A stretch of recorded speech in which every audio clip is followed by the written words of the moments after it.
E enquanto Esmirna tinha um desafio para fora do seu espaço comunitário, o maior problema da igreja de Pérgamo era interno. Trata-se das heresias e dos falsos ensinamentos que circulavam dentro da igreja.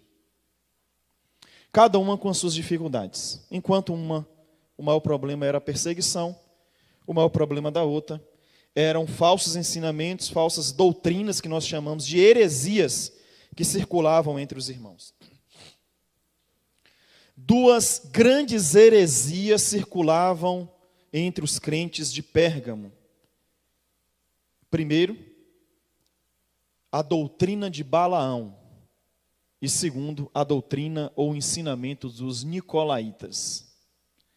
Palavras estranhas, né? Principalmente para quem não é íntimo da Bíblia ou que pouco frequenta, talvez, igrejas, né? Até aqui, quando eu falei dos problemas daquela comunidade, ou do problema de Pérgamo, até aí tudo bem. Mas quando eu digo que os ensinamentos falsos que circulavam ali tratavam-se da doutrina ou do ensino de Balaão ou dos nicolaítas, aí a gente fica se perguntando, meu Deus, o que é isso? Leiamos o verso de número 14 e 15 mais uma vez, por favor. A Bíblia diz assim: mas algumas poucas coisas tenho contra ti, porque tens lá os que seguem a doutrina de Balaão, o qual ensinava a Balaque a lançar tropeços diante dos filhos de Israel, para que comessem dos sacrifícios da idolatria e prostituíssem. Assim tens também os que seguem a doutrina dos nicolaítas. Aí Jesus diz, o qual eu odeio, a qual eu aborreço. Mas o que seria as doutrinas ou os ensinamentos de Balaão ou dos nicolaítas? Eram ensinos que não mexiam apenas com a forma dos crentes pensarem e também crerem, mas esses ensinos influenciavam diretamente o estilo de vida da igreja. Eram heresias, eram falsos ensinamentos que mexiam com a forma da igreja viver o seu dia a dia quanto à prática da fé. O comentarista bíblico chamado William Hendrickson, ele diz que os falsos ensinos que eram espalhados ali em Pérgamo eram como o espalhar de células cancerígenas em um corpo sadio. Mas vamos tentar esclarecer inicialmente o que era a doutrina de Balaão. Bem, como os irmãos sabem, Balaão viveu muito tempo antes dessa mensagem ser escrita. Balaão, a história de Balaão, ela se passa no livro de Números, do capítulo 22 ao capítulo 25. Talvez algumas pessoas aqui nunca leram a história desse profeta. Balaão era um profeta de Deus. E Balaão, ele foi convidado por Balaque. Balaque era rei dos Moabitas. Balaque então foi até Balaão e o convidou para profetizar, para lançar profecias de maldição contra o povo de Israel. Balaque se sentiu ameaçado pelo povo de Israel e então recorreu ao profeta Balaão para que esse amaldiçoasse o povo de Deus. Tudo isso em troca de dinheiro, em troca de presentes. Balaão cedeu, mas não teve condições de amaldiçoar o povo de Deus. Porque não tem como amaldiçoar aquele que Deus abençoou. Existem alguns irmãos que eles têm uma preocupação muito grande com maldição, isso, maldição, aquilo. Meus irmãos, eu não tenho nenhuma preocupação com esse tipo de coisa. Porque eu já estou debaixo do sangue de Jesus. Eu já estou debaixo da cruz, eu estou já debaixo da promessa, debaixo da graça. Agora, realmente, um crente não salvo, uma pessoa que não tem uma experiência de conversão, uma experiência de comunhão com Deus, ele está sujeito a esse tipo de coisa. Mas aquele que pesa sobre ele a graça de Deus, a presença do Espírito Santo, essas pessoas não precisam temer nenhum tipo de ferramenta preparada contra ele, porque esse tipo de coisa não prospera contra o salvo, não prospera contra o povo de Deus, e você diz amém. Meus irmãos, então Balaão foi impedido por Deus de proferir palavras de maldição. Quando ele ia tentar amaldiçoar, as palavras que saíam eram palavras de bênção sobre o povo de Deus. Porém, Balaão, trançado do jeito que era, ele deu uma ideia a Balaque. Olha, eu estou impedido de amaldiçoar o povo de Israel, mas eu vou te dar uma ideia. Faz o seguinte, levem o povo de Israel a pecar. Leve o povo de Israel a pecar contra o Deus dele. Porque se esse povo se rebelar contra o Deus dele, o próprio Deus desse povo os punirá, os destruirá. O que aconteceu? Balaque então comprou a ideia de Balaão e começou a introduzir astutamente ciladas contra o povo de Deus. E começou a conduzir o povo de Deus por meio de armadilhas que o levaram à prostituição e também às práticas de idolatria. Balaão estava correto. Se o povo de Israel pecasse contra Deus, Deus os puniria e assim ocorreu. No livro de Números, no capítulo 31 e verso 16, somos informados que Deus puniu os pecadores. Aqueles que mergulharam no pecado foram punidos por Deus. Mas tudo isso por conta da estratégia de Balaão, da ideia de Balaão dada a Balaque. Leve o povo ao pecado. Leve o povo de Israel ao pecado. E o Deus de Israel punirá o seu próprio povo. Bem, dessa forma, o que seria a doutrina de Balaão? Eu recorro a George Led, comentarista bíblico, que vai dizer que a doutrina de Balaão na igreja de Pérgamo era nada mais, nada menos do que palavras de libertinagem, palavras de liberdade para com o pecado da idolatria e também da imoralidade. O ensinamento de Balaão naquela igreja era o ensino da permissividade. Era o ensino de que dizia assim, olha, não tem problema nenhum servir a Deus e permanecer na prática do pecado. Não tem problema nenhum servir a Deus e continuar a fazendo algumas coisas que são prazerosas. Não tem problema nenhum servir a Deus e mergulhar cada vez mais fundo nas delícias do pecado. Essa era a doutrina de Balaão. Era a mensagem que você poderia experimentar o melhor de Deus e o melhor do mundo. Mas o que era a doutrina dos nicolaítas? Doutrina ou ensinamento dos nicolaítas. Não é fácil aqui a gente decretar o que seria essa doutrina. É complicado afirmar com exatidão o que era a doutrina dos nicolaítas. Mas há uma possibilidade de esclarecimento. Um teólogo em especial, ele vai dizer que os nicolaítas, eles eram seguidores de um certo homem chamado Nicolau. Por isso, nicolaítas. O Nicolau ensinava um evangelho liberal. O Nicolau ensinava um evangelho sem exigências.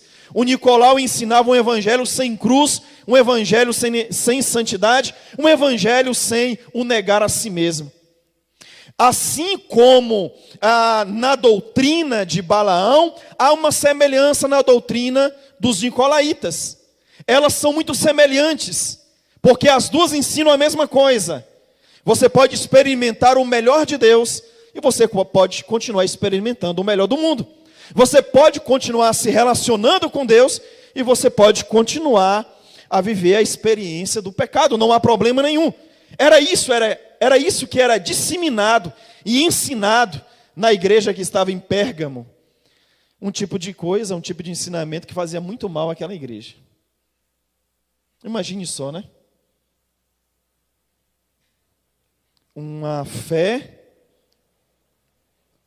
que não conduz ninguém a mudanças.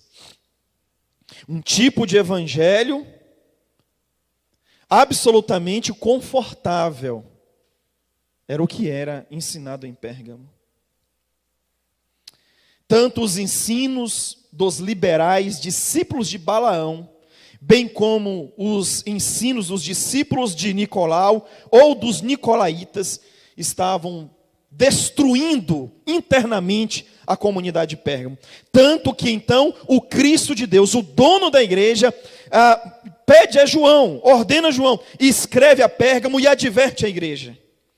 Pastor Hernandes Dias Lopes, ele afirma que duas são as armas do diabo contra a igreja: perseguição e sedução. Duas são as armas do diabo contra os discípulos de Jesus, duas são as armas do diabo contra a comunidade de Jesus: perseguição e sedução. Qual é a arma que o diabo mais tem usado aqui no Brasil em relação, entre essas duas armas, qual que ele mais tem utilizado para enfraquecer a igreja de Jesus? Qual seria? Sedução, né, meus irmãos? A gente ainda não vive um contexto de perseguição ao evangelho de Jesus. Aqui a arma do mal para que o evangelho ele não cresça, para que ele seja enfraquecido, é a sedução. Se a gente for agora pensar na Arábia Saudita, no Irã, aí a história já muda. Já temos um contexto de oposição ao evangelho, já temos um contexto de perseguição mesmo aos princípios bíblicos. O diabo usava em Esmirna a estratégia da perseguição, mas usava em Pérgamo a estratégia da sedução. O pecado ele enfraquece a igreja. Deixa eu passar aqui uma mensagem aos irmãos com base nessa afirmação, nessa frase. O pecado enfraquece a igreja. Sabe quando assim você está bem sem vontade mesmo de orar? De ler a Bíblia, de vir para a igreja, de obedecer a Deus? Pode visitar o coração. Um dos motivos pode ser o pecado. Sabe quando a gente começa a achar que eu não preciso de igreja? Será que esse negócio que a gente lê na Bíblia é verdade mesmo? Eu estou começando a desconfiar que eu estou perdendo meu tempo. Sabe o que é isso? Visita o seu coração, pode ser o pecado. Porque o pecado enfraquece a igreja. O pecado enfraquece o crente. O pecado faz com que a gente não tenha prazer nas coisas de Deus. O pecado, ele exaura, ele tira todas as forças do crente. O pecado, ele não é nenhum tipo de vitamina, muito pelo contrário. O pecado é instrumento de enfraquecimento da fé. E aí, irmãos, a gente não precisa ir muito longe, não. Porque quando a gente fala em pecado, os irmãos pensam logo em prostituição, os irmãos pensam logo em uma coisa muito séria. Eu estou falando, o pecado ele é muito sorrateiro. O pecadinho está lá, trabalhando sorrateiramente. É o orgulho, é a imoralidade mental, é a fofoca, é a intriga, é a inimizade, são as práticas de corrupções aparentemente pequenininhas, mas aí essas coisas vão tomando conta do coração do crente, e daqui a pouco ele é uma pessoa absolutamente desinteressada por Deus e pelas coisas de Deus. Visite o seu coração, porque o enfraquecimento da igreja muitas vezes passa pela prática do pecado. Eu falo isso por experiência própria, meus irmãos. Muitas vezes, há muito tempo atrás, há pouco tempo atrás, ou no presente, às vezes que eu me sinto, às vezes, enfraquecido, seja na minha fé, no meu ministério, é porque tem alguma coisa que tem acontecido, que tem avizinhado o coração do pastor, ou até mesmo a sua prática, que tem a ver com o pecado. E nessa hora, é preciso arrependimento, é preciso quebrantamento, é preciso confissão, para que a gente receba o gracioso perdão de Deus e sejamos visitados pela renovação do Espírito Santo. Visite o seu coração. Às vezes o motivo da nossa fraqueza espiritual tem a ver com o pecado. A igreja só é forte quando é santa. O crente só é forte quando é santo. Sempre que a igreja adota o estilo de vida do mundo, ela perde seu poder, a sua influência. Eu quero tratar aqui de duas palavras gregas que nos conduzem a essa mentalidade de santificação. A primeira palavra é ágios, palavra grega. Essa é a palavra mais comum pela qual os cristãos são identificados no Novo Testamento. Ágios. A palavra ágio significa separado ou distinto.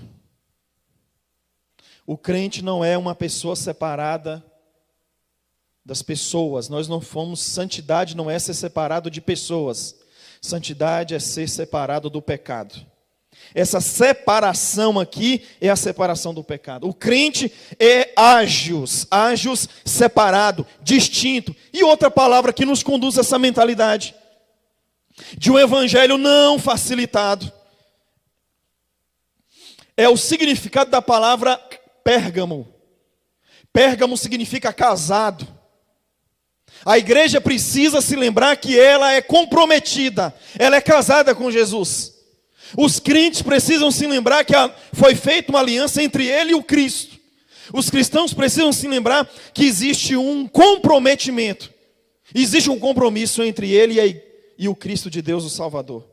Ágios, separado, distinto, Pérgamo, casado. Somos aliançados, comprometidos com o Cristo. Tudo isso faz a gente pensar que a vida que era adotada anteriormente não pode ser vivida agora. Porque quem está em Cristo, nova criatura é. As coisas velhas se passaram, eis que tudo se fez novo. Tem gente que as coisas velhas não passaram e a coisa não ficou nova, não. É preciso assumir essa novidade de vida prometida nas Escrituras. Bem, mas como Pérgamo resolve o problema dela? Porque a igreja está sendo ameaçada por um evangelho liberal. A igreja está sendo ameaçada por um evangelho libertino. A igreja está sendo ameaçada por um evangelho que as pessoas podem pecar sem freio. Como isso é resolvido naquela comunidade? Qual é o caminho da solução? A cura para aquela igreja adoecida está no verso 12, meus irmãos. E ao anjo da igreja que está em Pérgamo escreve: isso diz aquele que tem o quê? A espada de 2 fios. Jesus se apresenta como aquele que tem o quê? Uma espada. Uma espada. Me permita aqui apresentar a vocês algumas características de Pérgamo, para depois eu explicar o que é essa espada na mão do Cristo. Pérgamo era uma cidade considerada um grande centro cultural. Pérgamo era um grande centro cultural. Em Pérgamo havia uma grande biblioteca, que no mínimo havia nessa biblioteca 200.000 pergaminhos. Segundo os historiadores, a biblioteca de Pérgamo só perdia para a biblioteca de Alexandria. Pérgamo levava esse nome porque foi em Pérgamo que foi inventado o pergaminho. Pastor, o que é o pergaminho? Pergaminho é um material usado na escrita. Pérgamo é essa cidade que tem toda uma história de cultura. O pergaminho o pergaminho é uma pele de carneiro, ou de cabrito, ou de cabra, que é preparada para a escrita. Antes, o que se usava para a escrita era o papiro, feito com folhas que eram recolhidas à beira dos brejos egípcios e outras regiões. Mas era um material muito frágil para a escrita. Posteriormente, vem o pergaminho, um material que era feito para a escrita por meio de couro de animais. Pérgamo é essa cidade, sabe, cultural, com biblioteca, onde ali foi inventado o pergaminho para se escrever. Aí você observa que Pérgamo tem uma ligação muito grande com palavras. Pérgamo tem uma ligação muito grande com a escrita. Aí, diante disso, o que Jesus faz? Pensando na realidade cultural daquela cidade, Jesus se apresenta como aquele que tem a palavra. Eu queria que vocês pensassem na relevância de Jesus em suas palavras. Pérgamo é uma cidade de uma vasta biblioteca. Pérgamo é uma cidade que leva esse nome porque ali foi inventado o pergaminho para escrita. Tudo a ver com palavra. Aí a gente vai para a igreja de Pérgamo, que está enfrentando um problema seríssimo com palavras mentirosas, com heresias, E Jesus então se apresenta àquela igreja como aquele que tem a palavra. Mas pastor, onde é que Jesus se apresentou com aquele que tem a palavra? Isto diz aquele que tem a espada. Espada na Bíblia é palavra de Deus. O significado dessa afirmação de Cristo, de que Ele é aquele que tem a espada afiada dos dois lados, nos remete à palavra de Deus. O escritor aos Hebreus fala que a palavra de Deus é como uma espada afiada de dois gumes, que penetra na divisão entre a alma e o espírito, e é apta para discernir pensamentos e intenções do coração. Aquela faca, Lucivaldo, tão afiada ali que você corta aquelas carnes baratas. Ô Jesus, olha o pastor já dando uma cutucada aí nos açougueiros. Aí o que acontece? A palavra de Deus é mais afiada. É mais afiada do que qualquer faca, do que qualquer espada, porque ela alcança repartições da vida humana profundas. Interessante que Paulo, quando vai escrever a sua carta aos Efésios, lá no capítulo 6, ele vai dizer que a espada é a palavra do Espírito. Sendo assim, Cristo é aquele que tem a espada. Cristo é aquele que tem a palavra. Por isso, meus irmãos, Jesus chama aquela igreja e diz assim: vocês querem resolver esse problema? Vocês querem resolver esse mal que está assolando vocês, essas heresias, esses falsos ensinamentos? Vocês querem de fato colocar um fim nisso? Sim, Jesus, nós queremos. Qual é o caminho? O caminho é a minha espada. O caminho é a minha palavra. A solução para aquela igreja, o caminho de cura para aquela igreja estava na palavra de Deus. Jesus está dizendo àquela igreja, quando diz, eu tenho a espada, Jesus está dizendo, vocês vencerão através da minha palavra. Vocês desfarão as mentiras e os falsos ensinos por meio da minha palavra. A minha espada afiada dos dois lados. É interessante que o mesmo João, lá na frente, no capítulo 19, quando ele vai falar da vinda de Jesus, ele vai dizer que Jesus é aquele que, montado num cavalo branco, é aquele que tem uma afiada espada que sai da sua boca. Essa espada é a palavra de Deus. Irmãos, a gente vence os dilemas das nossas vidas com a palavra de Deus. Você tem lido a Bíblia, servo de Jesus? Você tem lido a palavra de Deus? Que é esse instrumento, que é esse livro extraordinário, que nos aponta caminhos para todas as direções da nossa vida. E dentre os caminhos, aponta caminho de salvação. Eu quero encerrar. Eu quero dar um nome moderno para o problema de Pérgamo. Existe um nome moderno para o ensino e doutrina de Balaão. Existe um ensino, uma palavra moderna para o ensino dos nicolaítas. Tanto os nicolaítas como os discípulos de Balaão ensinavam a prática da busca do prazer. O prazer pecaminoso. Nem todo prazer é pecado. Nem todo prazer é pecado. Me entristece, porque alguns dos meus irmãos na fé, algumas das igrejas, eles nessa busca, às vezes, desprovida da verdadeira palavra, nessa busca desenfreada de santidade, mas uma santidade não saudável, uma santidade não bíblica, começam a proibir determinados prazeres, que a Bíblia não condena e não diz que é pecado. Existem muitas coisas prazerosas que podem ser desfrutadas, vividas, experienciadas no mundo que não é pecado. Algumas coisas são.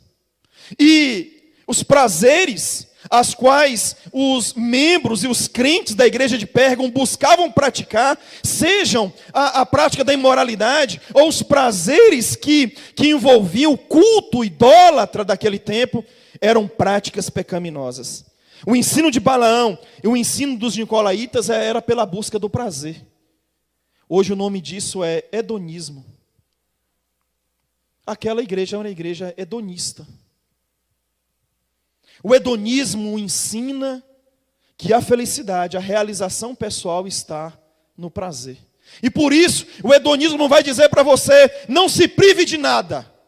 Não se prive de nada. E aí as pessoas vivem de que forma? Vivem de sexo em sexo, vivem de festa em festa, vivem de droga em droga, vivem de alcoolismo em alcoolismo. Aí as pessoas vivem em busca de mais e mais satisfação. É um ser humano absolutamente que vive uma vida totalmente sem freios em relação aos prazeres. Prazeres muitas vezes absolutamente destrutivos. Esse é o hedonismo.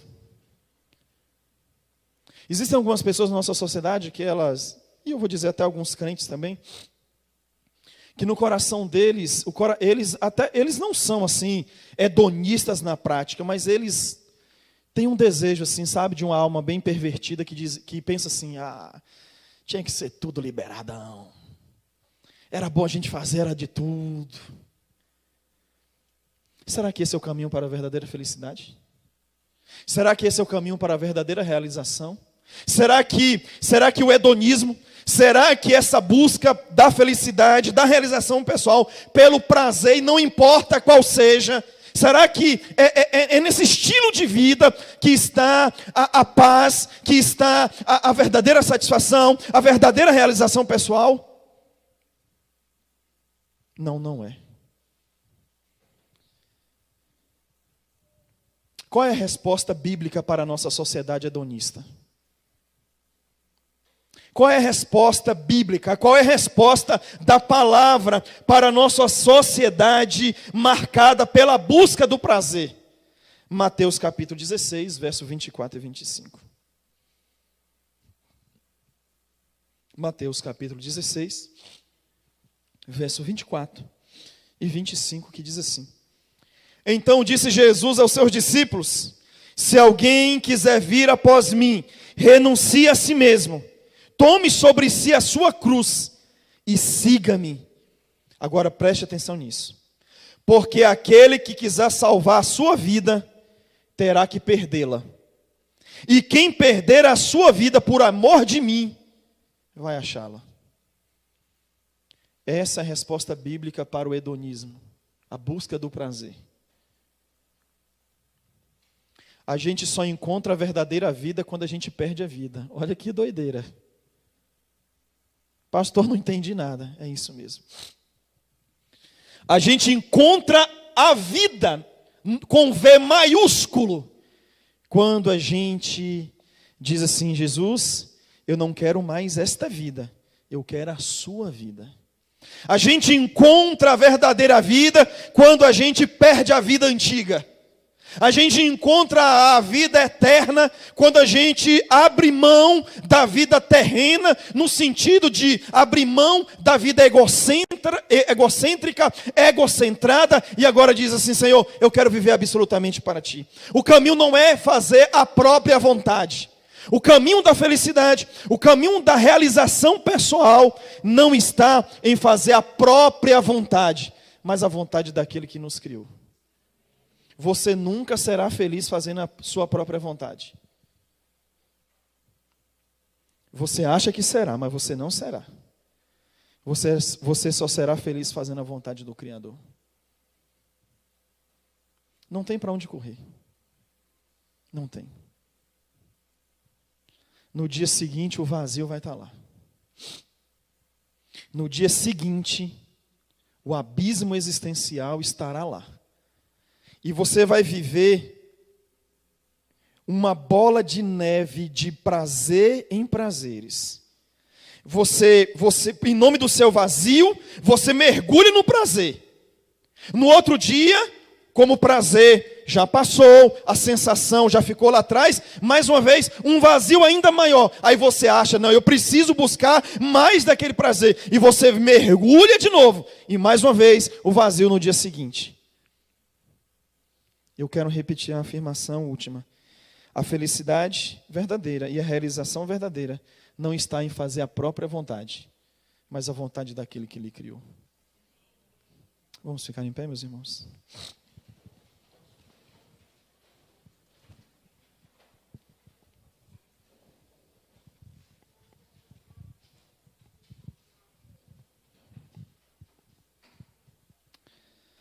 Quando a gente prega uma mensagem como essa, a alma do pastor, né, e também da igreja fica desejosa para que o crente que faz parte dessa igreja se conscientize. O evangelho fácil não é o evangelho de Jesus. O evangelho que pode tudo não é o evangelho de Jesus. Mas a gente também fica na esperança que a pessoa que visita a igreja se conscientize que tem caminhos que parecem ser bons, mas o final é caminho de morte. Nessa noite você tem a oportunidade de se entregar àquele que te fez. Nessa noite você tem a oportunidade de migrar do seu caminho para o caminho de Jesus. Essa noite você tem a oportunidade de fazer a transição, a metamorfose. Nessa noite você tem a oportunidade do arrependimento e da entrega. Da mudança radical de propósito de vida. Uma mudança que sai do hedonismo para a renúncia. Uma mudança que tem a ver com a perda da sua vida para ganhar então a verdadeira vida. Você é convidado a entregar-se ao Jesus que salva e que liberta essa noite.